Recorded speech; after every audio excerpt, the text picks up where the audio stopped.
Здравствуйте, уважаемые телезрители! В эфире по сводкам ОМВД и с вами в студии Оксана Александрова. Расскажу кратко о происшествиях, случившихся на территории города Канаш за последнее время.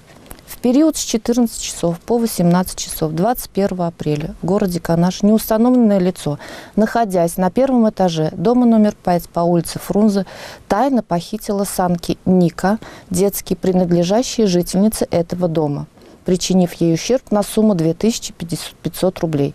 Решается вопрос о возбуждении уголовного дела. В период с 13 часов по 16 часов 13 апреля в раздевалке стадиона «Локомотив» неустановленное лицо из кармана куртки гражданина 2005 года рождения похитило сотовый телефон модели iPhone S5.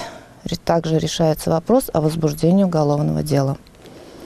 14 апреля 2018 года около 15 часов неустановленное лицо в неустановленном месте, используя интернет-страницу под чужим именем в социальной сети ВКонтакте, путем обмана и злоупотребления доверием гражданки В, проживающей город Канаш, завладела деньгами в сумме 16 тысяч рублей, которые она перевела через систему Сбербанк онлайн на карточку ВТБ. Поговорим о том, как не стать жертвой интернет-мошенников.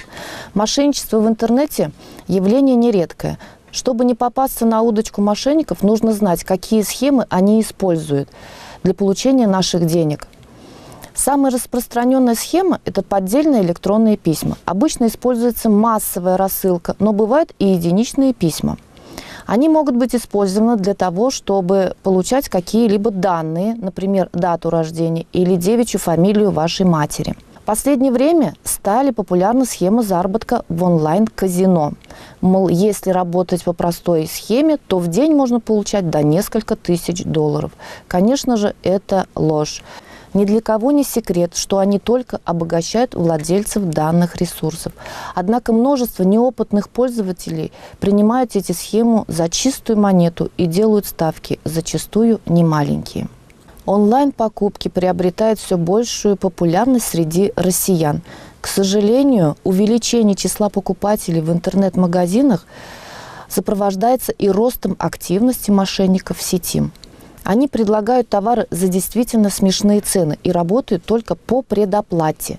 Низкую стоимость товаров они объясняют тем, что при получении будет оплачивать сам клиент. Во-первых, всегда проверяйте отзывы этих сайтов.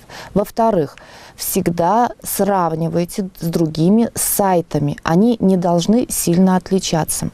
В-третьих, посмотрите срок существования сайта. Если ему всего несколько дней, а у него очень много восторженных отзывов и ни одного негативного, то от покупки лучше воздержаться. Еще один распространенный способ мошенничества – это картинг, то есть незаконное использование чужих банковских карт. Существует огромное количество способов получения персональных данных, от ложных сайтов до личных звонков. Например, вам могут позвонить, представиться сотрудником банка и попросить данные, указанные на карте. Ни в коем случае этого не делайте. Никому не разглашайте персональные данные своей карты, если не хотите лишиться своих денег. Отдел МВД России по городу Канашу объявляет прием граждан, отслуживших в рядах российской армии, на имеющиеся вакантные должности: оперуполномоченный уголовного розыска, участковый уполномоченный полиции, инспектора ДПС, полицейский, образование не ниже среднего. Заработная плата от 22 до 35 тысяч рублей. По вопросам трудоустройства обращаться по адресу город Канаш, улица Пушкина, дом 43, кабинет 302 и 306, телефон 367 28 367 92.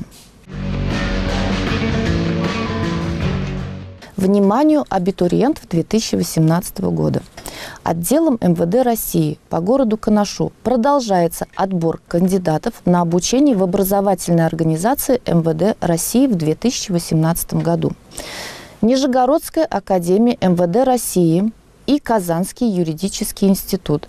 Специальности: правоохранительная деятельность по очной форме обучения 5 лет.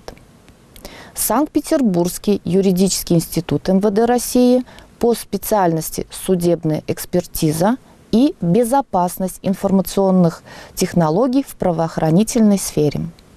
Абитуриенты должны отвечать следующим требованиям: иметь среднее, полное, общее, начальное профессиональное с получением среднего, полного, общего или среднее профессиональное образование, быть годными по уровню физической подготовки и состоянию здоровья к службе в органах внутренних дел, иметь результаты ЕГЭ по прибытии в учебное заведение. Суворовское военное училище МВД России осуществляет подготовку несовершеннолетних к службе и поступлению в учебные заведения МВД России. В училище могут поступать несовершеннолетние граждане Российской Федерации мужского пола в возрасте не старше 15 лет. За дополнительной информацией просим обращаться по адресу город Канаш, улица Пушкина, дом 43. Отделом МВД России по городу Канашу устанавливается местонахождение пропавшего без вести Никитина Юрия Ивановича, 1962 года рождения, который 24 августа 2016 года около 23 часов ушел со своего дома, и с тех пор его местонахождение неизвестно. Если кому-то из вас, уважаемые телезрители, что-либо известно о местонахождении, просим незамедлительно сообщать по номеру телефона, указанных на вашем экране. На этом наш эфир завершен. С вами была Оксана Александрова. Будьте бдительны и берегите себя.